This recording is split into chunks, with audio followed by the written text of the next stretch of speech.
Hello guys, আজকে আমি একটি চকলেট স্পঞ্জ কেক তৈরি করব যা একদম বাহিরের বেকারির মতো হবে এবং খুব সহজেই আপনারা বাসায় বসে বসেই এই স্পঞ্জ কেকটি তৈরি করতে পারবেন। তো শুরুতে আমি এখানে দুটো ডিম নিয়েছি, তো ডিমগুলো ফাটিয়ে নিচ্ছি এবং ডিমের কুসুমগুলো আমরা আলাদা করে নিব, কারণ আমরা আগে ডিমের সাদা অংশগুলো বিট মেশিন দিয়ে বিট করে নিব, তারপর হচ্ছে কুসুমগুলো বিট করব। আমরা যদি ডিম এবং ডিমের সাদা অংশ একসাথে বিট করি তাহলে আমাদের ফোম করতে অনেক দেরি হবে, তাই আমরা আলাদা আলাদা করে বিট করে নিব। ফার্স্ট আমরা ডিমের সাদা অংশ ফোম করে নিচ্ছি, তারপর যখন হয়ে যাবে তারপর আমরা কুসুমগুলো দিয়ে দিব। একদম দেখেন আলতো আলতো করে আমি ফোম করছি, একদম লো হিটে একদম একে রেখে আমি ডিমের সাদা অংশগুলো ফোম করছি। আপনারা এর থেকে বেশি বাড়াবেন না।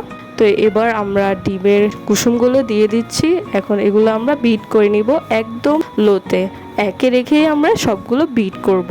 তো এখানে আমার বিট করা হয়ে গেছে। এখন 1 টেবিল চামচ করে চিনি দিয়ে বিট করে নেব।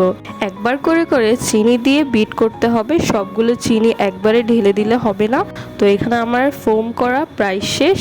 এখন আমাদের কেকের মেইন ইনগ্রেডিয়েন্টগুলো আমরা ছেঁকে নিব একটা জালির সাহায্যে। তো এখানে আমি 1 কাপের মতো ময়দা দিয়েছি, তো 1 চামচ পরিমাণে লবণ দিলাম, 3 চামচ পরিমাণে কোকো পাউডার ইউজ করেছি, সব ভালো করে চেলে নিচ্ছি। তো এখানে 3 চামচের মতো পাউডার মিল্ক ব্যবহার করছি, সবগুলো ভালো করে আমি চেলে নিয়েছি 2-3 বার করে। তো 1 চামচের মতো বেকিং পাউডার দিয়ে দিচ্ছি, আর লাস্ট হচ্ছে আমি প্রায় আধা চামচের কম খাবার সোডা দিয়ে দিচ্ছি। তো সবগুলো একবারে ভালো করে মিশিয়ে নিচ্ছি। আপনারাও সবগুলো ইনগ্রেডিয়েন্ট ভালো করে চেলে নেবেন। তো আমি এখানে আমাদের চেলে নেওয়া ইনগ্রেডিয়েন্টগুলো হালকা করে দিয়ে দিলাম এবং স্প্যাচুলার সাহায্যে বা বিট করার মেশিনের যে কাটার সাহায্যে আলতো আলতো করে আমি ইনগ্রেডিয়েন্টের সাথে মিশিয়ে নিচ্ছি। এটা ভালো করে ডিমের সাথে মিশাতে হবে। আপনারা যদি এটা অনেক তাড়াতাড়ি বা জোর দিয়ে এটা মিশান তাহলে কিন্তু আমাদের ফোমটা ডেবে যাবে এবং আমাদের কেকটা একদম বরবাদ হয়ে যাবে। আমরা যদি আলতো আলতো করে না মিশাই তাহলে আমাদের কেকটা একদম ডেবে যাবে এবং আমাদের কেকটা স্পঞ্জি হবে না।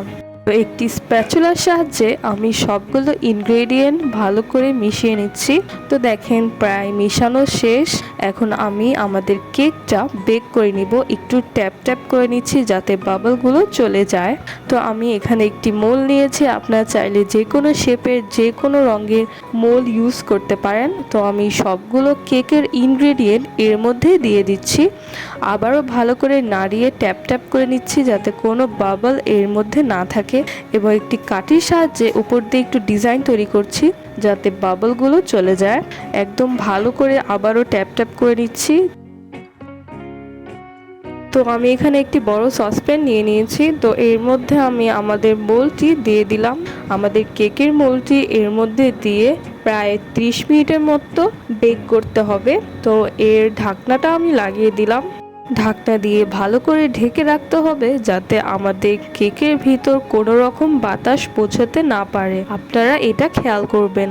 তো প্রায় 20 থেকে 25 মিনিটের পর আমার কেকটি কি সুন্দর মাশাআল্লাহ ফুলে উঠেছে। তো দেখেন আমি কাঠি দিয়েও দেখিয়ে দিচ্ছি আপনাদের। তো মাশাআল্লাহ আমাদের কেকটি তৈরি হয়ে গেছে। এখন আমরা মোল থেকে কেকটি বের করে নেব। দেখেন কি সফট আর স্পঞ্জি হয়েছে আমাদের কেকটা। তো আমি একটি ছুরির সাহায্যে কোণাগুলো কেটে নিয়েছি। এখন আমি আমাদের কেকটি বের করে নেব। এর ওপর দিয়ে যে আমরা পেপারটি দিয়েছিলাম তা উঠিয়ে নিচ্ছি। তো দেখতেই পাচ্ছেন কি স্পঞ্জি হয়েছে, একদম বেকারির কেকের মতো। তো দেখেন দর্শক কি সুন্দরভাবে একদম ইজি উপায়ে আমাদের স্পঞ্জি চকলেট কেকটা তৈরি হয়ে গেল। একদম স্পঞ্জি হয়েছে এবং খুবই নরম তুলতুলে। তো আমি কেটে দেখাচ্ছি আপনাদের কি স্পঞ্জি হয়েছে আমাদের কেকটা আর কি মজাদার হয়েছে। আর আপনারা কিন্তু খুবই সহজে ঘরে বসে এভাবে স্পঞ্জি কেক তৈরি করে নিতে পারেন। তো আশা করি আপনাদের এই রেসিপিটি ভালো লেগেছে।